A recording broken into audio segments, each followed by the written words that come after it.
I never thought my husband would leave me at a bus stop like I was garbage he wanted to throw away. But that's exactly what Derek did on a Tuesday afternoon that started like any other day and ended with me meeting someone who would change my entire life.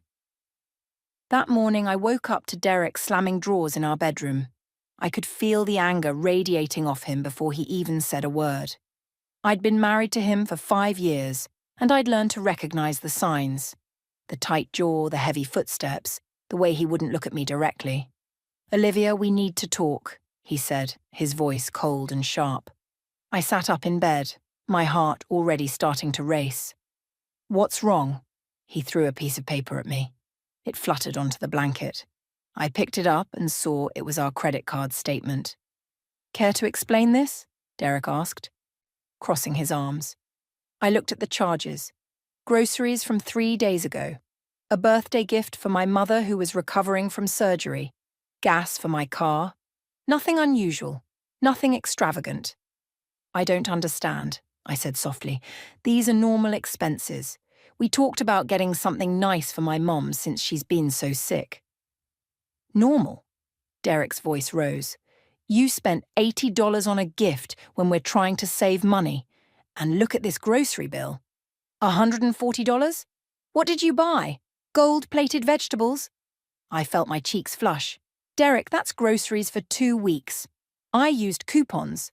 I bought the store brands like I always do. And the gift for my mom was a cozy blanket and some books. She's been in bed for weeks." "Always an excuse with you," he said, shaking his head. "You know what your problem is, Olivia? You don't understand the value of money. You've never had to struggle. You just spend and spend without thinking about consequences." That wasn't fair, and he knew it. I worked part-time at the library, and every penny of my paycheck went into our joint account. I clipped coupons. I shopped sales. I wore the same clothes for years. But Derek had been saying things like this more and more lately, and I'd learned that arguing only made things worse. "I'm sorry," I whispered, because that's what he wanted to hear. "I'll be more careful." "Sorry isn't enough anymore," Derek said. He grabbed his car keys from the dresser. "Get dressed, we're going out." "Where are we going?" "Your mother's house. Since you're so concerned about her, we'll go visit.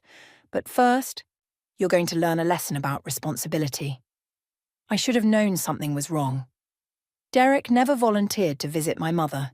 He usually complained about the drive and found excuses to stay home. But I was so relieved that he seemed to be calming down that I didn't question it. I just got dressed in jeans and a sweater, grabbed my purse and followed him to the car. The drive started normally. Derek turned on the radio and didn't say much. We lived on the west side of the city, and my mother's house was on the east side. But after about 20 minutes, I realized we were heading south instead, toward a part of town I didn't recognize. "Derek, where are we going?"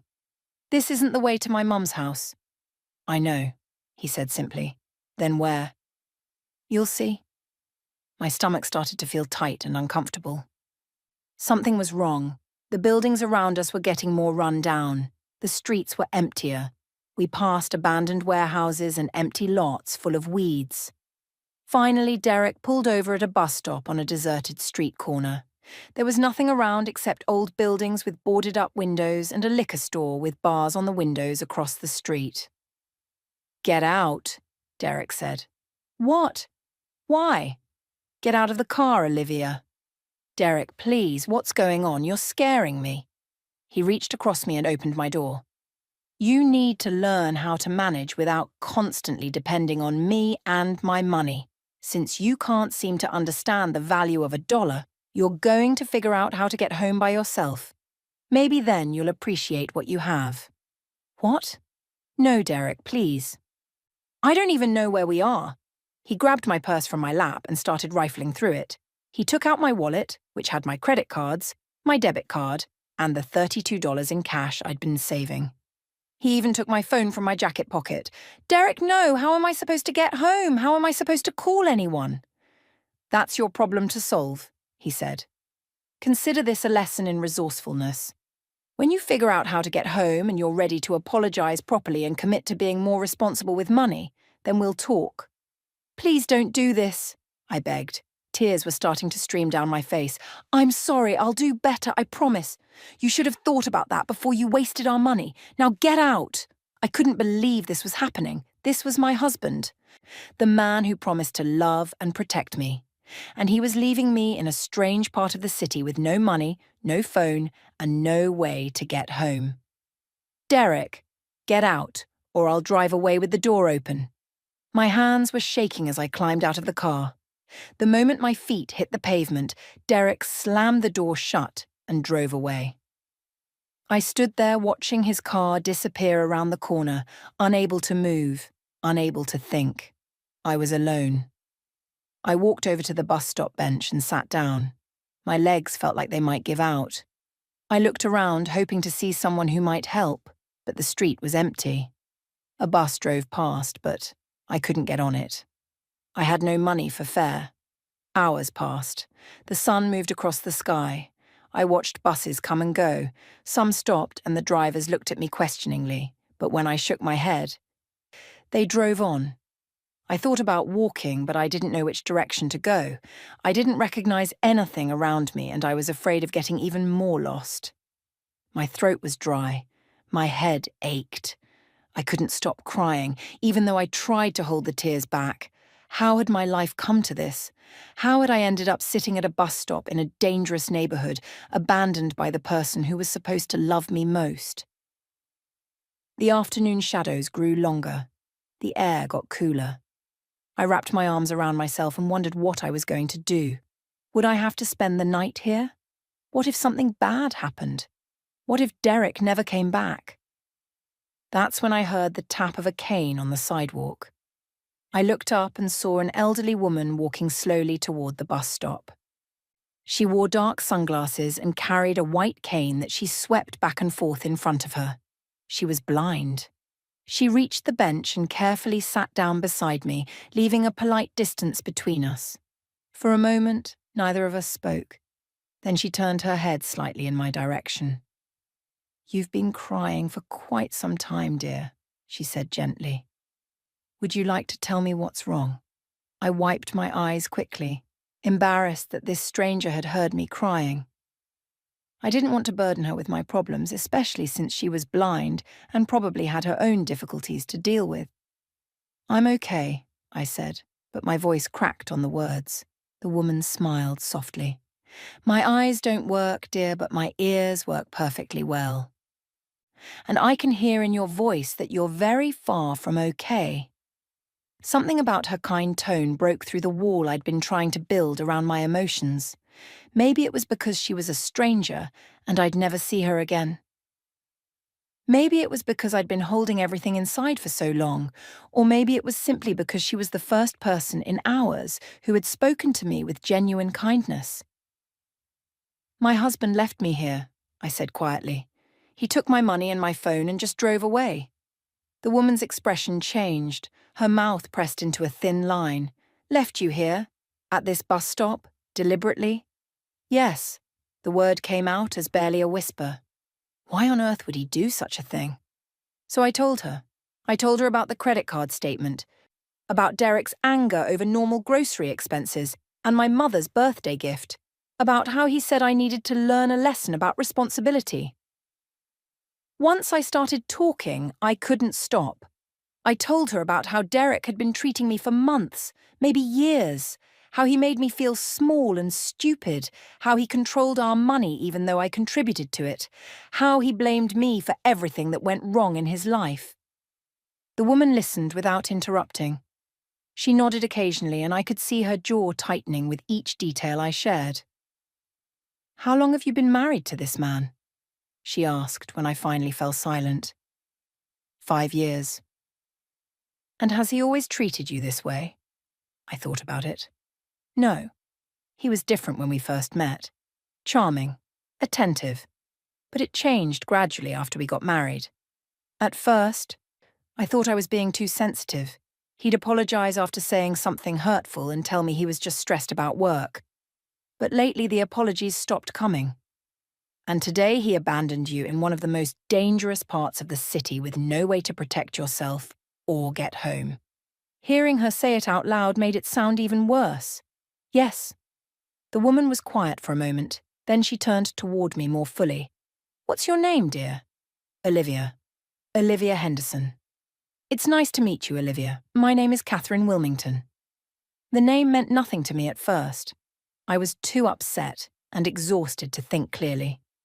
"Tell me, Olivia, do you have family nearby?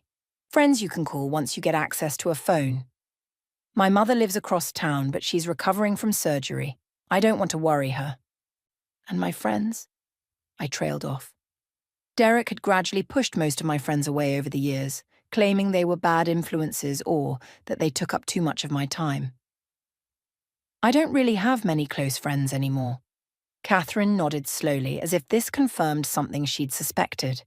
"And what will you do when you get home? Assuming your husband eventually comes back for you or you find another way home." I hadn't thought that far ahead. "I don't know. Apologize, I guess. Try to make him happy. Figure out how to be better so this doesn't happen again." "Be better?" Catherine's voice had an edge to it now. "Olivia, listen to me carefully. You did nothing wrong. Buying groceries and a gift for your sick mother doesn't make you irresponsible.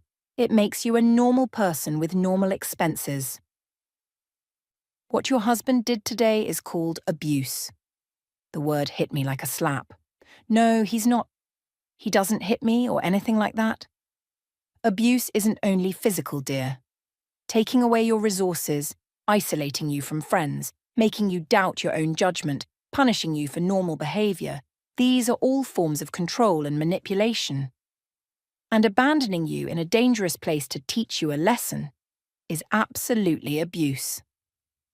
I felt tears starting again. Part of me wanted to defend Derek, to make excuses for him the way I always did. But another part of me, a part I'd been ignoring for too long, knew Catherine was right. "I don't know what to do," I admitted. Catherine reached over and patted my hand. Her fingers were warm and steady. "Well, first things first. We're going to get you somewhere safe. My driver should be here any minute. I was supposed to meet an old friend at a cafe down the street, but she had to cancel. I decided to wait here for Thomas rather than call him early." "Your driver?" "Yes. I may not be able to see, but I can still afford excellent help." A sleek black car turned the corner and glided to a stop in front of the bus stop. It was the kind of car I'd only seen in movies, long and elegant with windows so clean they reflected the sky. A man in a neat suit stepped out. He was older, maybe in his 50s, with grey hair and sharp eyes that immediately assessed the situation. "Mrs. Wilmington," he said, opening the back door. "I apologize for the confusion about your appointment." "No apology necessary, Thomas. These things happen." Catherine stood up with the help of her cane. Then she turned back to me. "Olivia, I have a proposition for you. I don't think you should go home to your husband tonight. In fact, I don't think you should go home to him at all until you've had time to think clearly and make decisions from a position of strength rather than fear." "But I don't have anywhere else to go." "Yes, you do. You can come home with me." I stared at her. "What? No, I couldn't possibly." "Why not?" Because I don't even know you. Because it's too much to ask. Because..." "Olivia." Catherine's voice was firm but kind. "I'm 78 years old. I live in a house far too large for one person. I have more money than I could spend in 3 lifetimes. And I'm a rather excellent judge of character, even without my sight. You're a good person in a bad situation, and I'd like to help you. Will you let me?" I couldn't speak. This woman, this stranger, was offering me more kindness in 5 minutes than my own husband had shown me in months. "There's something else," Catherine said, and I heard a hint of mischief in her voice. "When we get in that car, I want you to do something for me. I want you to act like you're my granddaughter. Can you do that?" "Your granddaughter? But why?" "Because, dear Olivia, your husband thought he was teaching you a lesson by leaving you stranded with no resources. What he doesn't know is that he left you stranded with the richest woman in this city. And I think it's time someone taught him a lesson instead." Thomas cleared his throat. Mrs. Wilmington, are you plotting something? Catherine smiled. Thomas, meet my granddaughter Alexandra. She'll be staying with us for a while. Thomas looked at me, then at Catherine, then back at me. I saw understanding dawn in his eyes, followed by something that looked almost like approval. Of course, Mrs. Wilmington. Welcome home, Miss Alexandra. Catherine held out her hand to me. What do you say, dear? Ready to show your husband what a terrible mistake he made? I looked at her outstretched hand. I looked at the expensive car. I looked at Thomas, who was waiting patiently. Then I thought about Derek driving away and leaving me here. About the years of put-downs and control, about how small he'd made me feel. I took Catherine's hand and stood up. Yes, I said. I'm ready. The drive to Catherine's house felt like entering a different world. We passed through neighborhoods that grew progressively more beautiful, with tree-lined streets and elegant homes set back from the road. Finally, Thomas turned through a set of enormous iron gates that opened automatically. My breath caught in my throat. The driveway curved through manicured gardens with fountains and flower beds that probably cost more than my entire yearly salary. At the end of the drive sat a mansion that looked like something from a magazine. It was 3 stories tall with white columns and huge windows that gleamed in the fading sunlight. Catherine, I whispered. Who are you? She chuckled. I told you, dear. Catherine Wilmington. I owned Wilmington Industries before I retired. Manufacturing mostly. We made parts for cars, airplanes, medical equipment. Boring stuff, really, but quite profitable. Wilmington Industries. Even I had heard of them. They were one of the biggest employers in the state. Thomas helped us out of the car and guided Catherine up the front steps. I followed, feeling completely out of place in my old jeans and tear-stained sweater. Inside, the house was even more breathtaking. The entrance hall had marble floors, a grand staircase, and a crystal chandelier that looked like it belonged in a palace. A woman in her 60s appeared from a side door, wiping her hands on an apron. Mrs. Wilmington, you're home early. I wasn't expecting you until... She stopped when she saw me. Margaret, this is my granddaughter, Alexandra. She'll be staying with us for a while. Could you please prepare the blue guest room? Margaret's eyes widened slightly, but she recovered quickly. Of course, Ma'am. Welcome, Miss Alexandra. Thank you, I managed to say. Catherine squeezed my arm. Margaret has been my housekeeper for 20 years. She's trustworthy and discreet. Now let's get you settled and fed. You must be starving. She was right. I hadn't eaten since breakfast, and my stomach was starting to ache. Margaret led me upstairs to a bedroom that was bigger than my entire apartment.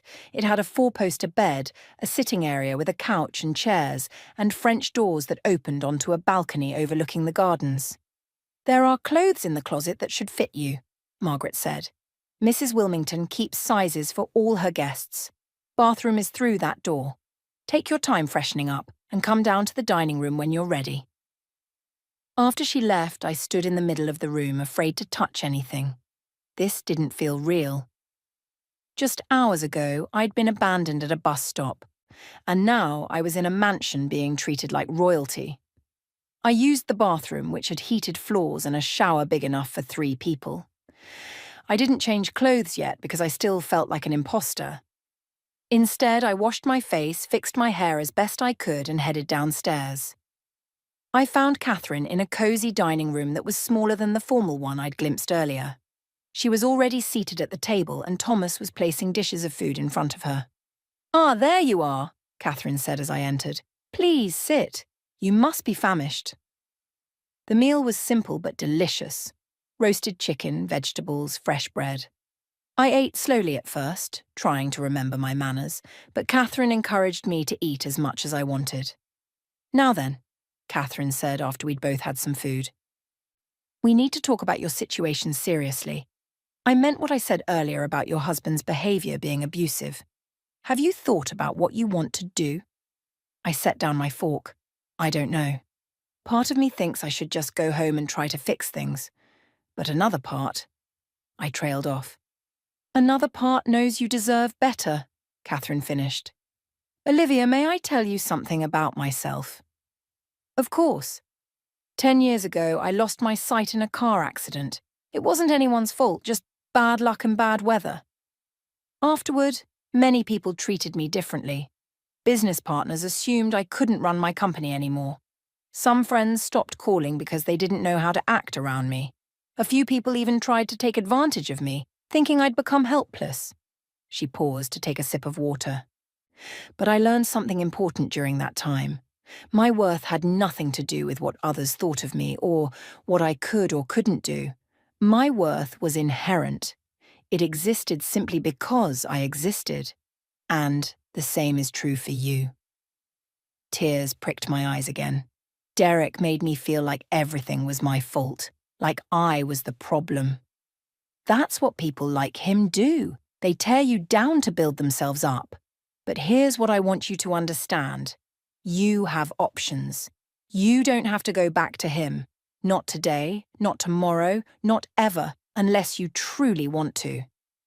But I have nowhere else to go. No money saved separately. Everything is in our joint account that Derek controls. Catherine smiled. That's where you're wrong. You have somewhere to go. You can stay here as long as you need. And as for money and legal matters, I have excellent lawyers who handle these situations all the time. I couldn't ask you to— You're not asking, I'm offering. Consider it my own small rebellion against men who think they can treat women as property to be controlled. She reached across the table and found my hand.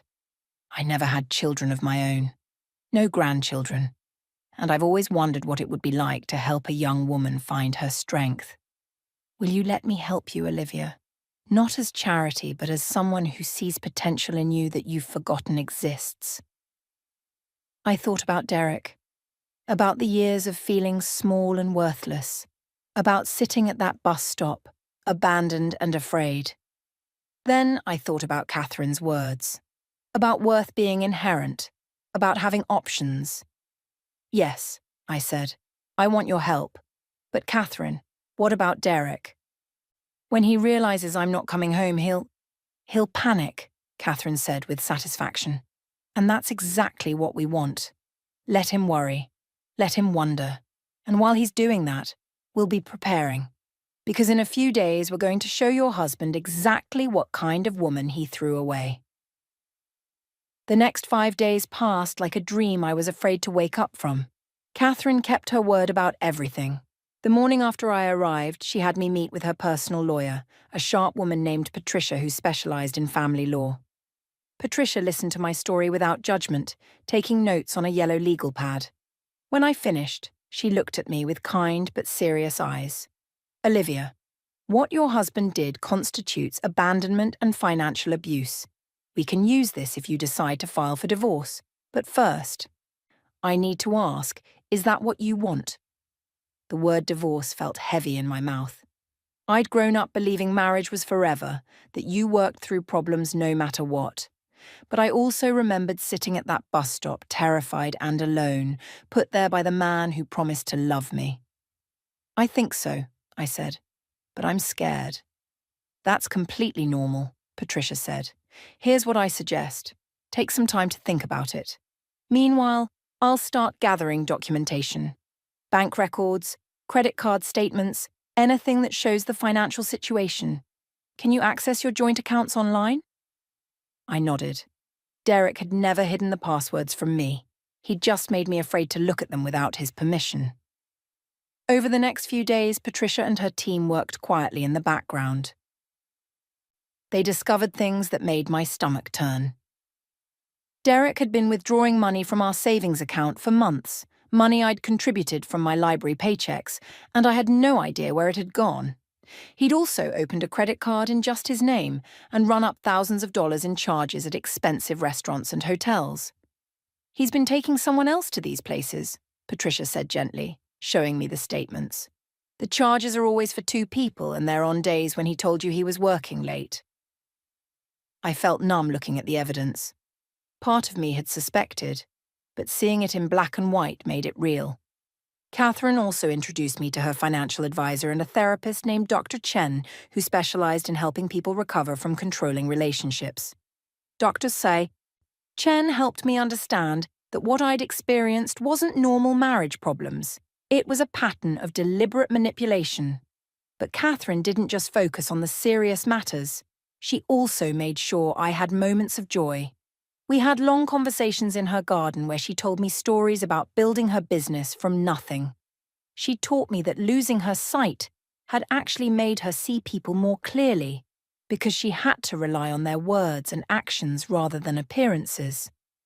Your husband sounds confident and acts like he's in control, Catherine said one afternoon. But truly confident people don't need to tear others down.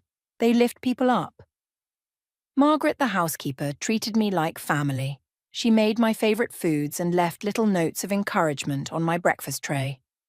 Even Thomas, who was usually quiet and professional, started sharing stories about his own daughter who'd left a bad marriage years ago. It took courage, he told me one evening, but she's happy now, has a good job, nice apartment, and she's dating a man who treats her with respect. That's what you deserve too, Miss Olivia. I noticed he'd stopped calling me Alexandra. Somehow, in just a few days, I'd become part of their household for real. Meanwhile, Derek had been calling my mother's house repeatedly. My mother, confused and worried, had left messages on my phone, which Derek still had. Catherine's team managed to get me a new phone with a new number, and I finally called my mother back. Olivia, thank God Derek said you were missing. He filed a police report and everything. Where have you been? I took a deep breath. Mom, I'm safe. I'm staying with a friend. Derek didn't tell you the truth about what happened. I explained everything. My mother was silent for a long moment after I finished. Baby, I'm so sorry. I knew he could be difficult, but I didn't realize it was this bad. Why didn't you tell me?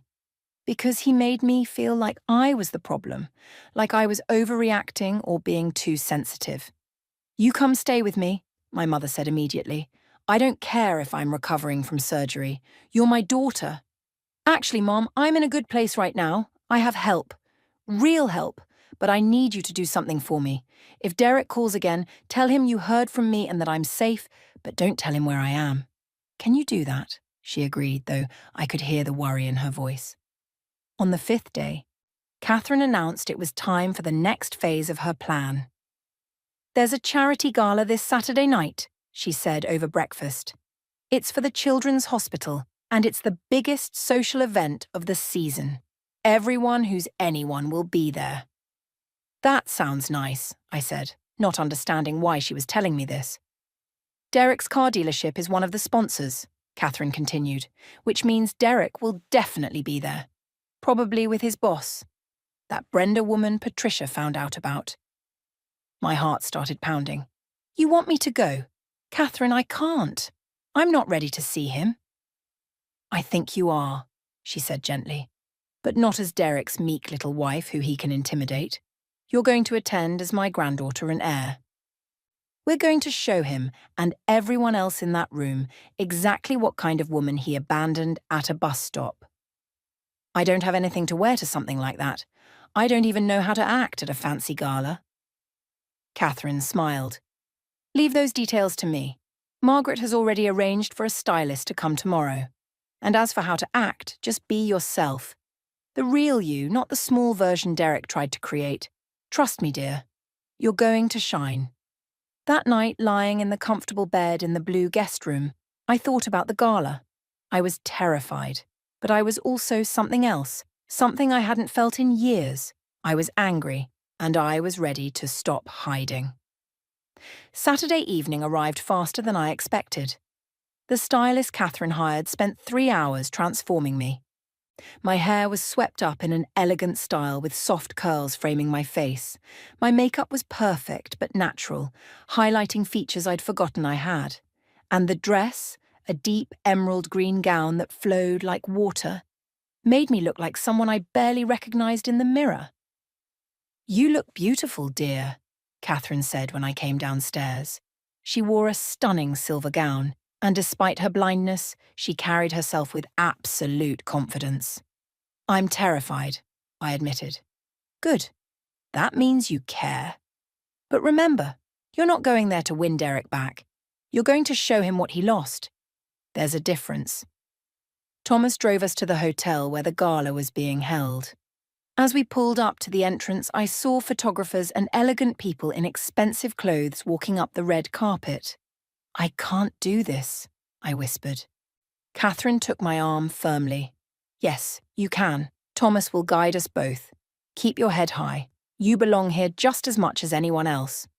We stepped out of the car, and immediately flashbulbs started going off. People recognized Catherine Wilmington instantly. I heard whispers and murmurs as we walked into the grand ballroom. Is that really Catherine Wilmington? I thought she never came to these events anymore. Who's that with her? I've never seen her before. The ballroom was enormous, decorated with flowers and twinkling lights. An orchestra played soft music in the corner. Waiters circulated with champagne and appetizers. I felt completely out of my depth. Then I saw him. Derek was standing near the bar with a woman in a tight red dress, Brenda, his boss.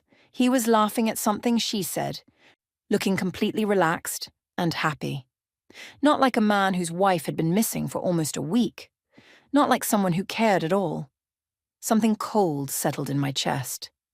This was who he really was. And I'd spent 5 years making excuses for him. Derek's eyes swept across the room and landed on me. I watched his face change. Confusion, then shock, then something that looked like panic. His champagne glass actually slipped from his hand, shattering on the floor. He started pushing through the crowd toward us. Brenda followed, looking annoyed. Olivia!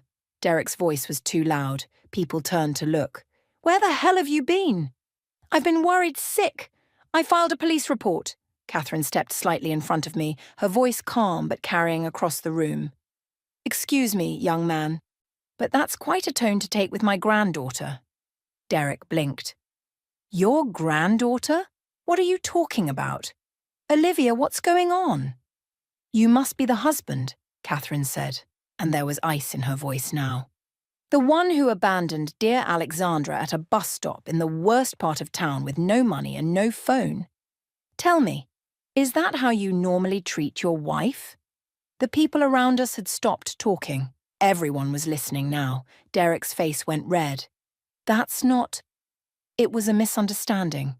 Olivia, tell her. Tell them all this is just a big misunderstanding. I found my voice. It came out stronger than I expected. The only misunderstanding was me thinking you were a good man. You left me there to teach me a lesson, Derek. Those were your exact words. You're being dramatic, Derek said, but his voice wavered. He looked around at all the watching faces. I was coming back for you. I just wanted you to think about your spending habits. My spending habits? I felt anger rising in my chest, hot and fierce. I bought groceries and a gift for my sick mother. Meanwhile, you've been spending thousands of dollars taking another woman to expensive restaurants and hotels. Brenda's face went pale. Other people gasped. Derek looked like he wanted the floor to swallow him. That's not... How did you... Derek stammered. Patricia, Catherine's lawyer, appeared beside us. She'd been at the gala already, waiting. She handed Derek a manila envelope.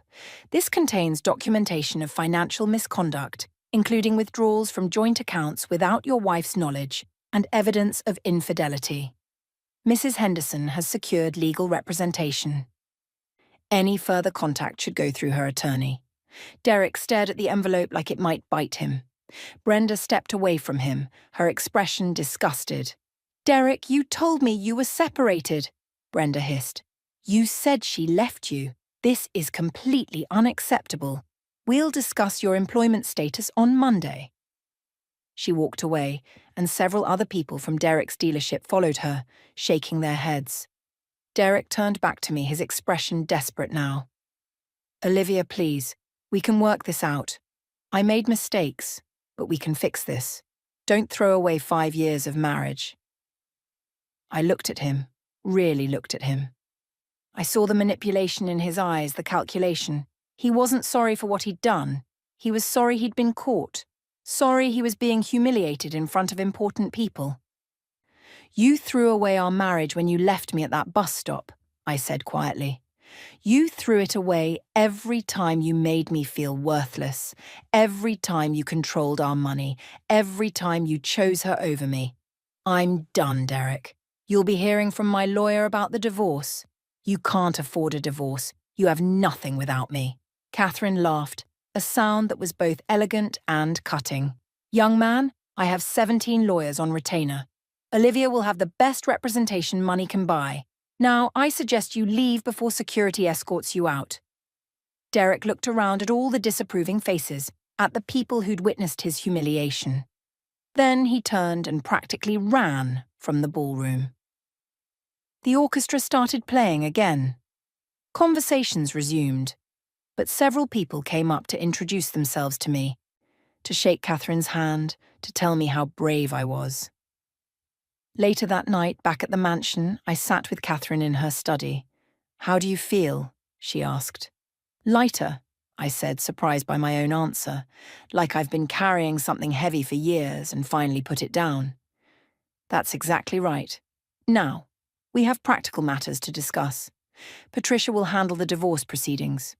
But what about after? Have you thought about what you want to do with your life? I had been thinking about it. I love books. I love helping people discover stories.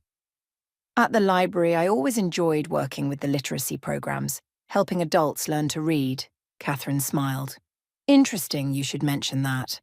The Wilmington Foundation has been looking for someone to manage our literacy and education programs. Someone who genuinely cares about the mission, not just the salary. The position comes with a generous salary, benefits, and the chance to make real changes in people's lives. Would you be interested? I stared at her. Catherine, you've already done so much. I'm not doing this out of charity, Olivia. I'm doing this because you're qualified, passionate, and I trust you. Also, selfishly, I've grown rather fond of having you around. This big house gets lonely. Tears filled my eyes, but this time they were happy tears. I'd love to. Thank you for everything. You saved my life that day at the bus stop. Catherine reached over and squeezed my hand. No, dear. You saved yourself. I just gave you a safe place to land while you remembered who you really were. The strength was always yours. 3 months later, I stood in my new office at the Wilmington Foundation. The divorce was finalized. I'd gotten half of everything Derek had tried to hide, plus a settlement for his misconduct. But more than that, I'd gotten myself back. My mother called to tell me she'd never been prouder. My few remaining friends reached out, apologizing for not seeing what was happening. Some of Catherine's business associates had become my friends too. Best of all, Catherine and I had grown genuinely close. She'd become the grandmother I'd always wished for, strong, wise, and unconditionally supportive. That afternoon, I was reviewing grant applications when Catherine appeared in my doorway. How's your first week going? She asked. It's wonderful. I approved funding for 3 new literacy centers today. Excellent. Now, I have a question. How would you feel about making our arrangement official? I'd like to update my will to include you, not as a false granddaughter for show, but as real family.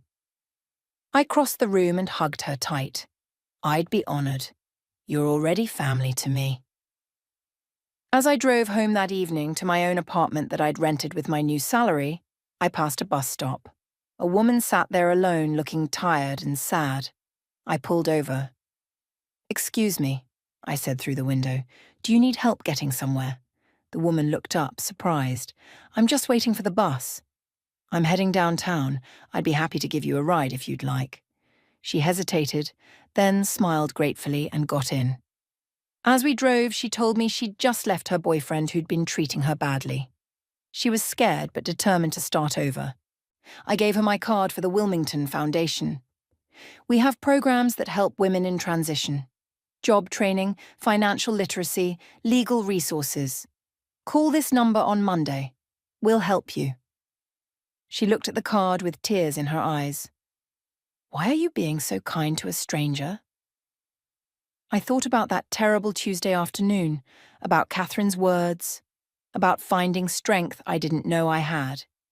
Because someone was kind to me once when I needed it most, I said. And it changed everything.